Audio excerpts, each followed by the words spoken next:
প্রত্যেক রোজাদার ব্যক্তি তার পরিবারের ফিতরা সম্পর্কে আমরা অনেকে পরিপূর্ণ পরিষ্কার না, অনেকে ধোঁয়াশার মধ্যে থাকি। সদকায়ে ফিতির এটা একটা পরিবারের কর্তা যিনি, তিনি তার পরিবারের সকল সদস্য যারা তার একান্নভুক্ত, যাদের ভরণ পোষণ তিনি দিচ্ছেন, এটা তার অধীনে, তারা সবার তরফ থেকে, তাদের সবার তরফ থেকে পরিবারের কর্তা যিনি উনি দিবেন। আপনি আপনার স্ত্রী, আপনার সন্তান সন্ততি, এমনকি দুধের বাচ্চা, সবার হেড কাউন্ট করে সবার তরফ থেকে আপনি ফিতরা আদায় করবেন। ফিতরাটা কি? ফিতরাটা হলো নবী করিম সাল্লাল্লাহু আলাইহি ওয়াসাল্লাম বলেছেন, এটা তুহরাতান লিস-সাইমি আনিল লাগবি ওয়ার রাফাস ওয়া তু'মাতান লিল মাসাকিন। এটা হলো রোজাদার ব্যক্তির রোজা রাখতে গিয়ে যে আমাদের ভুল ত্রুটি হয়, আমাদের যে ত্রুটি বিচ্যুতি হয়, আমাদের যে আপনার অহেতুক কথা বলা হয়, এসব কাজগুলো থেকে রোজাকে রিফাইন করা, এসব কাজগুলো থেকে রোজাকে পরিচ্ছন্ন করা, এই কাজটা সদকায়ে ফিতির করে, সেজন্য সদকায়ে ফিতির দেওয়া। আর আরেকটা সদকায়ে ফিতিরের উদ্দেশ্য হলো তুহমাতাল লিল মাসাকিন, মিসকিনদের খাদ্য দান কর্মসূচি। পৃথিবীতে আমরা আজ খাদ্য দানের নানান কর্মসূচির কথা জানি, শুনি, বিভিন্ন সংস্থা, বিভিন্ন প্রতিষ্ঠান দেশীয় আন্তর্জাতিকভাবে করে। কিন্তু ইসলাম যে খাদ্যদান কর্মসূচির নির্দেশ দিয়েছে, সেই খাদ্যদান কর্মসূচি পৃথিবীর সবচাইতে ব্যাপক। এরকম ব্যাপক খাদ্যদান কর্মসূচি অন্য কোনো প্রতিষ্ঠান কখনো দেওয়ার কথা কল্পনাও করতে পারে না। একটা দিন, ঈদের দিন অন্তত, পৃথিবীর সকল অভাবী, সকল গরিব মানুষের বাসায় ভালো খাবারের ব্যবস্থা থাকবে, এটা নিশ্চিত করতে চায় ইসলাম। যে ঈদের দিনটা অন্তত মন ভরে হাসি মুখে মানুষ যার যার যে প্রিন্সিপাল ফুড আছে, সে ফুড, প্রধান খাদ্য যেগুলো আছে, সেগুলো তাদের বাসায় থাকবে এবং তারা এই একটা দিন অন্তত না খেয়ে থাকবে না, খাবারের কষ্ট করবে না, মন ভরে একটু খাবে। এই ব্যবস্থা যেন হয়, সেজন্য এই ফিতরার নির্দেশ আমাদেরকে দেওয়া হয়েছে। এটা ওয়াজিব, এটা আবশ্যক, এই ফিতরা আদায় করাটা জরুরি, এটা কোনো নফল কাজ না, করলে গুনাহ হবে। অতএব এই ফিতরাটা আমরা সঠিকভাবে সবাই আদায় করবো ইনশাআল্লাহ তাআলা। ফিতরা আদায়ের সাথে যাকাতের সম্পর্ক আছে কিনা, এটা নিয়ে ইমামদের মধ্যে মত পার্থক্য আছে, কিন্তু আমরা সবাই চেষ্টা করব যার যার জায়গা থেকে দেওয়া। যদিও আপনার ফিতরা আদায়ের ব্যাপারে হানাফি মাযহাবের ফতোয়া হলো যে এটা শুধুমাত্র যাদের উপরে যাকাত আবশ্যক হয় তাদের জন্য, ওই পরিমাণ সম্পদ থাকলে তাদের উপরে বর্তায়, বাকিরাও দিতে পারেন রোজাদার হিসাবে রোজাকে রিফাইন করার জন্য। অন্যান্য ইমামদের মতে অবশ্য ধনী হোক গরিব হোক সবার তরফ থেকে দিতে হবে। তো যাই হোক, এই ফিতরা আমরা আদায় করার চেষ্টা করব কখন? এটা হবে চাঁদ উঠার পর, ঈদের চাঁদ দেখা যাওয়ার পর থেকে নিয়ে আপনার ঈদের নামাজের আগ পর্যন্ত, এই সময়টাতে। আমরা ছোটবেলায় দেখেছি আমাদের মা চাচিরা ফিতরার টাকা রেখে দিতেন, রেখে দিয়ে 2 টাকা 2 টাকা করে দিতেন, এবং 2 টাকা 2 টাকা করে, তখন টাটকা নোট, 2 টাকার নোট থাকতো, 1 টাকার নোট থাকতো, 1 টাকা 2 টাকা করে দিতেন এবং এটা রেখে দিতেন যে গরিব আরো আসবে, ঈদের দিন দুপুরে কিছু আসবে, বিকালে কিছু আসবে, তাদেরকেও দিতে হবে, এই জন্য সব দিতেন না। তো এইভাবে দিলে ফিতরা আদায় হবে না, এটা ওনারা জানতেন না, ভুল পদ্ধতিতে ফিতরা দিতেন। নবী করিম সাল্লাল্লাহু আলাইহি ওয়াসাল্লাম বলেছেন, ফামান আদ্দাহা ক্বাবলা সালাতি ফাহিয়া সাদাকা মাকবুলা। যে ব্যক্তি ঈদের নামাজের আগে ফিতরা আদায় করবে, সেটা ফিতরা হিসাবে গ্রহণযোগ্য হবে আল্লাহর কাছে। ওমান আদ্দাহা বা'দা সালাতি ফাহিয়া সাদাকাতুম মিনাস সাদাকাত। আর যে ব্যক্তি ঈদের নামাজের পরে ফিতরা দিবে, সেটা জেনারেল ডোনেশন হয়ে যাবে, এটা ফিতরা হবে না, আপনার ফিতরার ভূমিকা ওইটা রাখবে না। অতএব ঈদের নামাজের আগে দিতে হবে। দেখুন ইসলামের সৌন্দর্য, ঈদের নামাজের আগে কেন, পরে হলে সমস্যা কি? এমন ইসলাম চায় আপনি আমি, আমাদের যে আনন্দ আছে, আমাদের যে ভোগ আছে, আমাদের যে উৎসব আছে, আমাদের যে উল্লাস আছে, আমাদের যে ফুর্তি, এটা করবার আগে আমি অন্তত এক বা একাধিক পরিবারের হাসি এবং আনন্দের ব্যবস্থা করে তারপর আমি হাসবো। এ হলো ইসলামের নির্দেশনা। আমি একটা গরিবের বাসায় খাবার পৌঁছাই দেব, সেই খাবার, সেই খাদ্য তাদের আনন্দের কারণ হবে, দেন আমি ঈদগাহে যাব। কারণ ঈদের পূর্ণতা, ঈদের আনন্দ, এটা 16 কলায় পরিপূর্ণতা পায় কখন? ঈদগাহে যাওয়ার পর। ঈদগাহে যাওয়ার পর ঈদের নামাজ পড়লে এটা হলো ঈদের আনন্দ পূর্ণ মাত্রায় পাওয়া। এই ঈদের আনন্দ পরিপূর্ণ মাত্রায় আপনি করবেন, তার আগে অভাবী পরিবারের মুখে হাসি ফোটাবেন।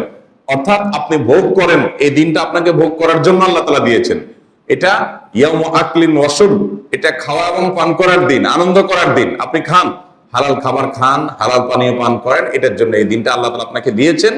বাট আপনার আনন্দের আগে, আপনার ভোগের আগে ইসলাম আপনাকে ত্যাগের শিক্ষা দিয়েছে। ঠিক একই কথা ঈদুল আজহাতেও। ঈদুল আজহাতে আল্লাহ তাআলা সে সম্পর্কে বলেছেন ফাকুলু মিনহা ওয়া তা'মুল কানিআ ওয়াল মুতাররা, কোন আয়াতে আসছে ওয়া তা'মুল কাইসাল বাইসাল ফাকির, তোমরা কুরবানির পশুর গোশত নিজেরা খাও এবং গরিব অভাবীদেরকে দাও। দেখুন, সাধারণ যে উৎসবগুলো আছে এই উৎসবগুলোর সাথে ইসলামের উৎসব, ধর্মীয় উৎসবের পার্থক্যের একটা বড় জায়গা এখানে তৈরি হয়ে যায়। সাধারণ উৎসবগুলোতে শুধু ভোগ আছে, কোনো ত্যাগ নাই। ইংরেজি নববর্ষ উদযাপন, এখানে কোনো ত্যাগের মহিমা আছে যে এই দিন উপলক্ষে গরিবদের মধ্যে খাবার বিলাও, পোশাক বস্ত্র বিতরণ করো, এরকম কিছু আছে? কি আছে? টাকা পয়সা থাকলে আতশবাজি কিনো, পটকা কিনো, কিনে এগুলো ফুটাও, ফানুস উড়াও।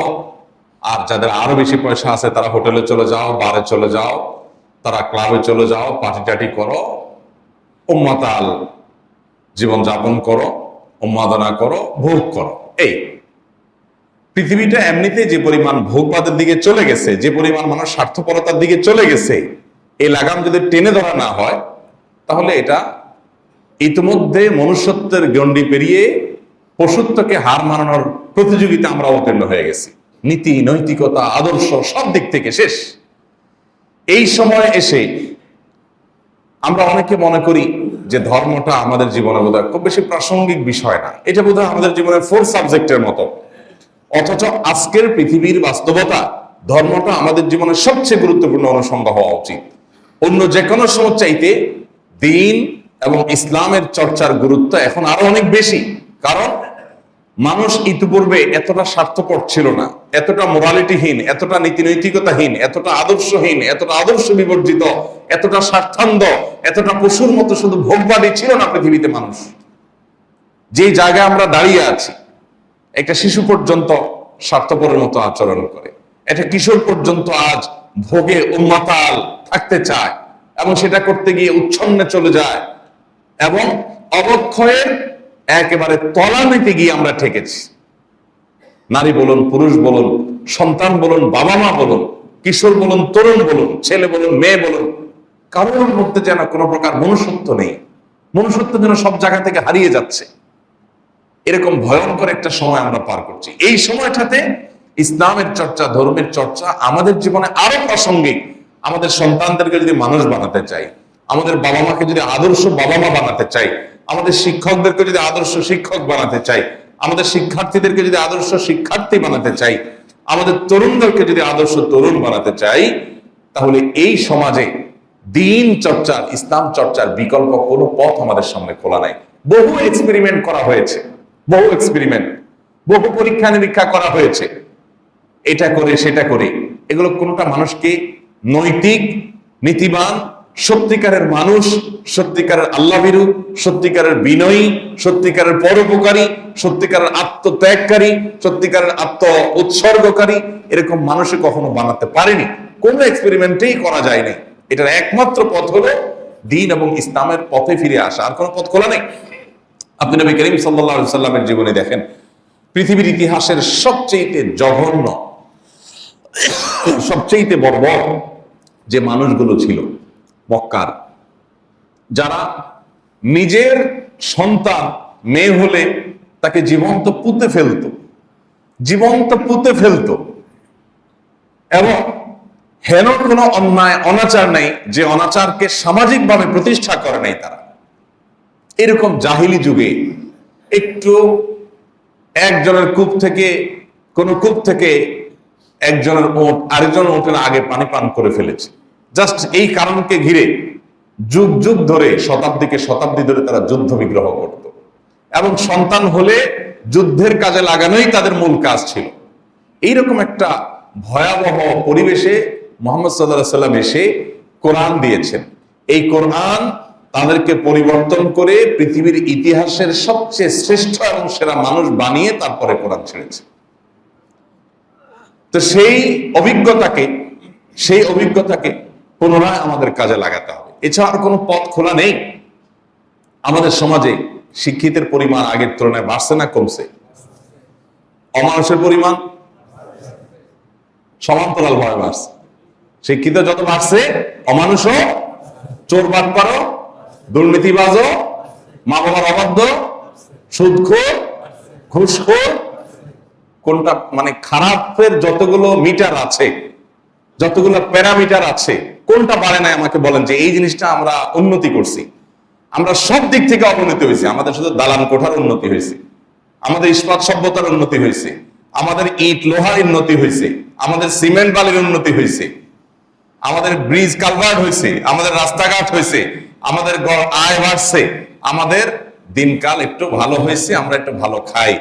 বাট নীতি নৈতিকতা এবং আদর্শের কথা যদি বলেন, তাহলে আমাদের সাথে এখন কম্পিটিশন চলে পশু পাখির, যে পশুরা কত খারাপ হতে পারে। আমরা তাদেরকে এখন হারানোর প্রতিযোগিতা নেমেছি। চতুর্দিকে আপনি একই অবস্থা দেখতে পাবেন। এখনকার সন্তানরা কি আগের সন্তানদের মতো বাবা মার চোখ জোড়ানোর সন্তান হয়? প্রায় সব বাবা মা, হাতে গোনা দুই একজন সৌভাগ্যবান বাবা মা ছাড়া সব বাবা মা সাফার করছেন যে তার সন্তান তিনি যেভাবে চাচ্ছেন সেভাবে না, আসলে সে এরকম সন্তান আশা করেন না, তিনি এরকম সন্তান এক্সপেক্ট করেন না, কিন্তু সেই সন্তানই তার ঘরে। চতুর্দিকে আজকে ভয়াবহ অবক্ষয়।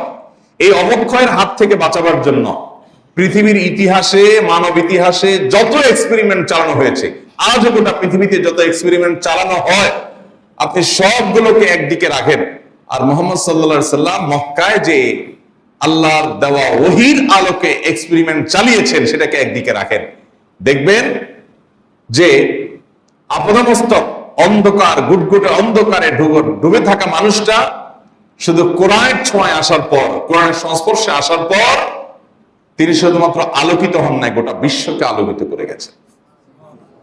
আপনি এক একজন মানুষকে যদি আপনি দেখেন, আপনি অবাক হবেন যে যে মানুষগুলো নিজের কন্যা সন্তানকে জীবন্ত পুঁতে ফেলতো, যে মেয়ে হয়েছে এটা কেন মেয়ে হলো, মেয়ে হলে এটা মানে কি কাজে আসবে, আমার তো দরকার যুদ্ধ করা, মেয়ের দিয়ে সে কাজ হবে না, অতএব এটা পুঁতে ফেলো। সেই অসভ্যতায় ডুবে থাকা মানুষটা শুধুমাত্র কোরআনের ছোঁয়ায়, হাদিসের ছোঁয়ায়, ওহীর ছোঁয়ায়, দ্বীনের ছোঁয়ায় আসার পর তিনি বরং বেশি থেকে বেশি কন্যা সন্তানের বাবা হতে পারলে সেটার জন্য তিনি প্রাউড ফিল করতেন, গর্ববোধ করতেন। অর্থাৎ রাতকে দিনে পরিণত করে গেছেন। নারীর অধিকার নিয়ে অনেক কথা তো আমরা বলছি আজকাল।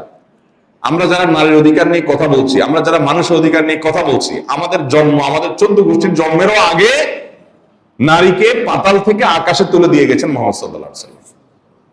শুধুমাত্র জীবন্ত পুঁতে ফেলা থেকে রক্ষা করা নয়, এটা তো একটা ইস্যু। মক্কা সমাজের হাজার ইস্যু ছিল, হাজার ইস্যু ছিল।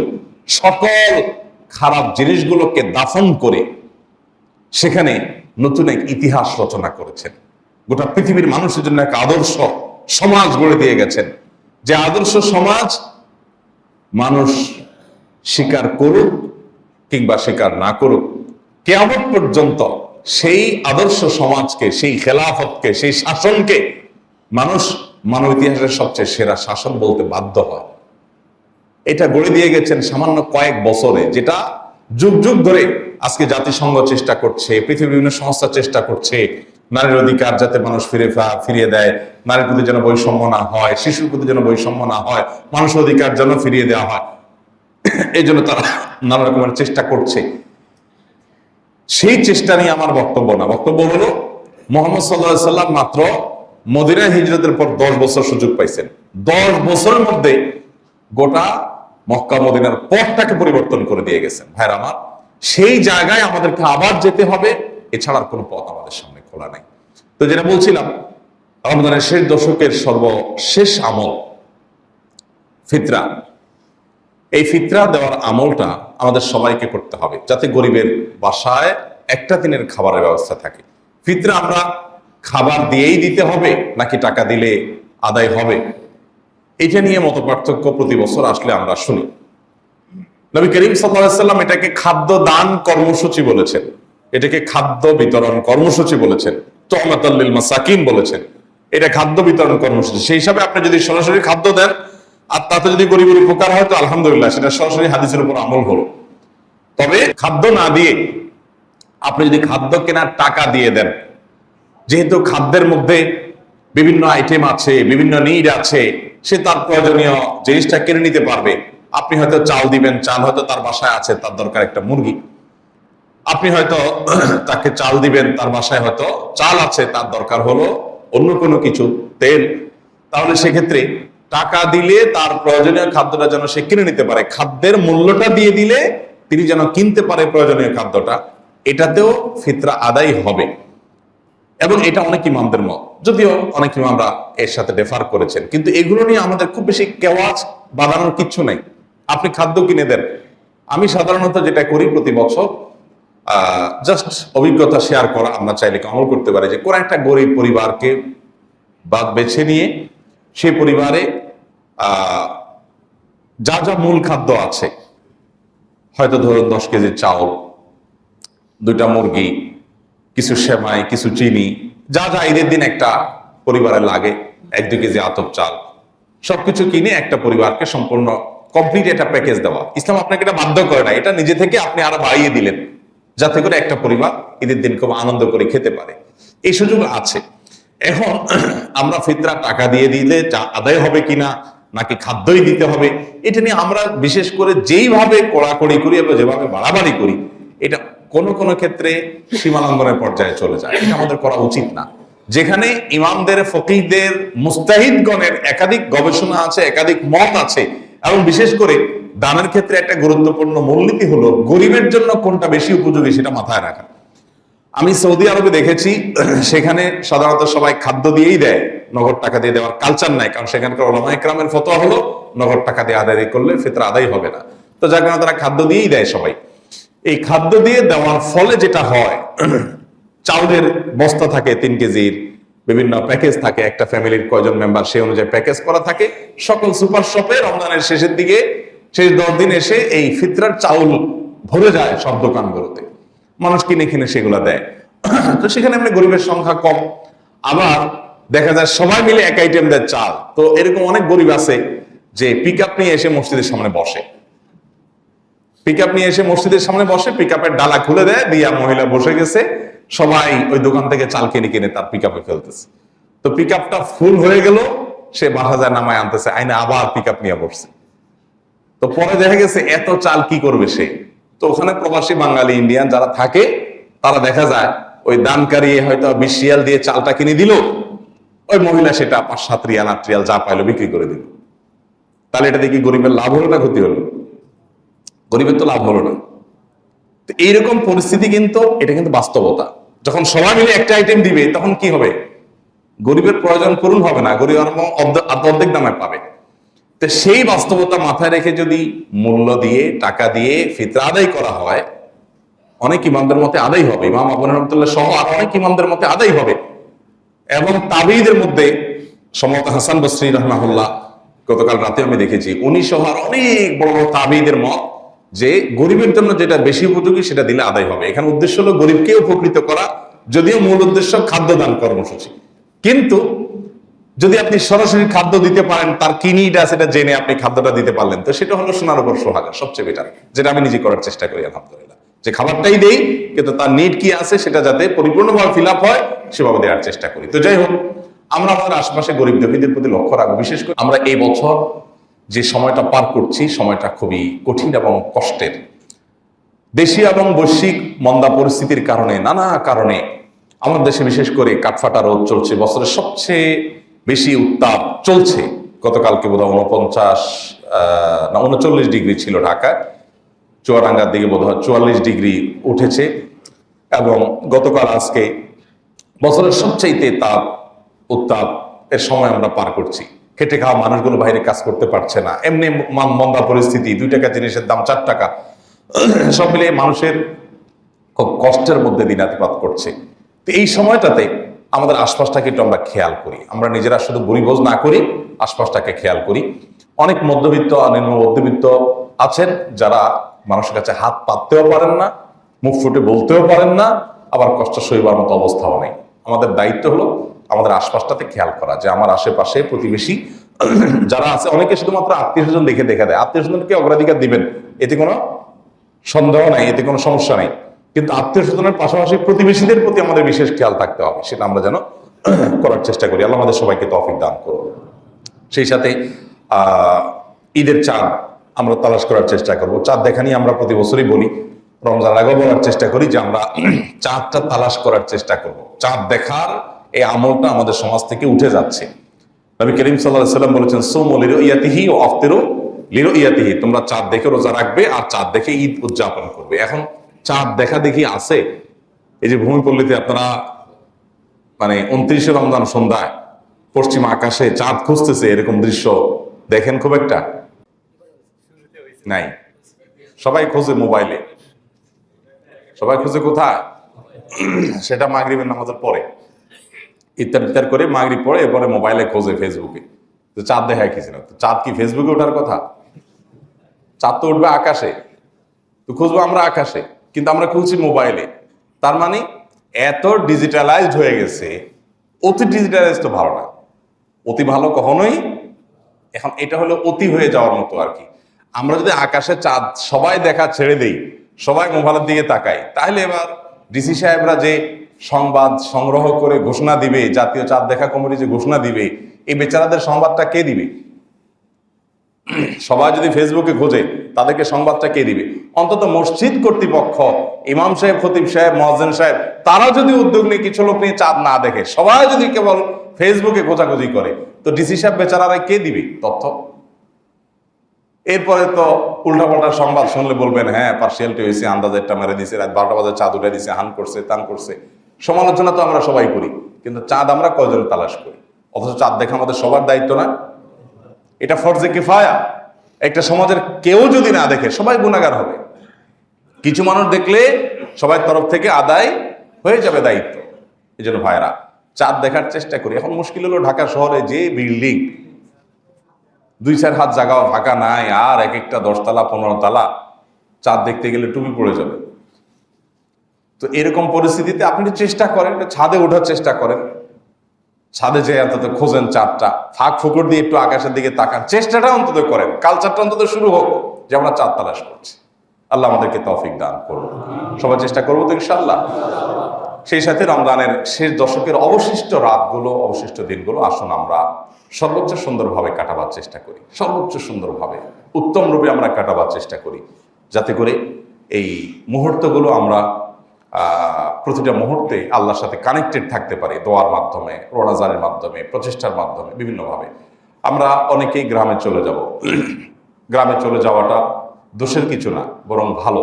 আত্মীয় স্বজন, প্রিয়জন, নিজের নারীটা পোতা আছে, সেই জায়গায় যাওয়া দরকার আছে, মানুষদের সাথে আন্তরিক হওয়ার দরকার আছে। যদিও যে কি হবে, সামনের জুমা আমরা ইনশাল্লাহ পাবো আশা করি। সামনের শুক্রবার 29শে রমজান হবে না? তাহলে ইনশাল্লাহ সামনের জুমা আমরা এই বিষয়ে বিস্তারিত কথা বলবো যে এখন কি ঈদ, এটা কি আমাদের পারিবারিক এবং সামাজিক বন্ধনের কাজ করে, নাকি আমাদের ফেসবুক ইত্যাদি ঘাটাঘাটির একটা টাইম মানে বেশ রিল্যাক্স মোডে আমরা পাই। মানে এটা কোন পারপাসটা সার্ভ করে, এটা বোধহয় আমাদের নতুন করে ভাবার দরকার আছে। এখন তো ঈদের যে চিত্র, আপনার বাসা বলেন আর আমার বাসা বলেন, আপনার গরিবের বাসা বলেন আর ধনীর বাসা বলেন, শহর বলেন আর গ্রাম বলেন, সব জায়গায় চিত্র একটাই, সবাই মোনাজাতে আছে। কি নিয়ে মোনাজাত? মোবাইল নিয়ে মোনাজাতে আছে। মোবাইল ধরতে 2 হাত বেশিরভাগ ক্ষেত্রে ব্যবহার করে মা, তো মোনাজাতের মতোই লাগে। এই মোবাইলের মোনাজাত, এই মোনাজাতে ঈদের দিন পার হয়ে যায়, সকাল পার হয়, সন্ধ্যা পার হয়, কোনো খবর নাই। আমরা যে কি ভয়াবহ একটা জায়গায় চলে যাচ্ছি, আমি জানি না কোথা থেকে শুরু করা যায়, কে শুরু করবে, কিন্তু শুরুটা করা উচিত আমার মনে হয়। আমরা একটা অটিস্টিক একটা সমাজে পরিণত হয়েছি। পুরো সমাজটা মানে সবাই যেন, আপনি আমি আমরা সবাই যেন অসুস্থ। সোজা কথা, এই যে ঈদ আসছে, কিসের ঈদটি? আমরা আমাদের ছেলেবেলা যে ঈদ পালন করছি, এখন পোলাপান, এখন ইয়াংরা, কিশোররা সেই ঈদের কথা স্বপ্ন চিন্তা করতে পারে না। কারণ মোবাইলে সে বুধ হয়ে গেছে, তার বাপে একটা বুধ হয়েছে, তার মায়ের একটা বুধ হয়েছে, তার ভাইয়ার একটা বুধ হয়েছে, তার বোনের একটা বুধ হয়েছে। আর রান্না বাড়াটাও যদি মোবাইলে সারা যেত, তাহলে মহিলারা সারাদিন ওইটাই করতো। ওই কাজটা যেহেতু মোবাইলে সারা যাচ্ছে না, ওইটা কোনো রকম একটু সেরে ঠেরে তারা মোবাইল নিয়ে আসে, ওই যে রাখা আছে খাও। তো এই অবস্থা থেকে আমাদের বেরিয়ে আসার জন্য সংগ্রাম শুরু করতে হবে। আমরা পরিবারগুলো থেকে, বাসাগুলো থেকে শুরু করতে হবে, কেউ না কেউ শুরু করতে হবে এবং অন্যদেরকে উদ্বুদ্ধ করতে হবে যে ঈদের বন্ধে কোনো মোবাইল টিপি না, অপ্রয়োজনে মোবাইল টিপি না, আমরা একান্তে পরিবার পরিজনকে সময় দিব। তো যাই হোক, ঈদের বন্ধে আমরা যদি গ্রামে যেতে হয় যাব, কিন্তু গ্রামে যাওয়াটা যেন আমার এই শেষ দশকের ইবাদতে ব্যাঘাত সৃষ্টি না করে। সাফ কথা, আপনি এইভাবে প্ল্যান পরিকল্পনা করবেন যে আপনার পথে, গাড়িতে, জ্যামে থাকলে, বাড়িতে গেলে আপনার এই দশকের ইবাদতে যেন কোনো প্রকার ছেদ না পড়ে। ঈদের বন্ধে আপনি মন খুশি করে সবাইকে সময় দেন, আড্ডা মারেন, কথা বলেন, হক আদায় করেন, কিন্তু এই দশকটা সেটার জন্য না। 27 রমজানে আমরা দেশের দিকে ছুটি, গ্রামের দিকে ছুটি, ঢাকা থেকে মানুষ ছুটে 28, 29, 30 এই দিনগুলো আর ইবাদত বন্দেগীর কোনো টাইম নেই, কারণ দেশে গেলে অমুক তমুক দেখা সাক্ষাৎ, হাসি তামাশা, ইফতার পার্টি, অমুকের বাড়িতে খাওয়া, বাস এগুলোতে আমাদের শেষ দিনগুলো চলে যায়। আমরা একটু সতর্ক থাকি, এটা যেন না হয়। আল্লাহ আমাদের সবাইকে সে তৌফিক দান করুন।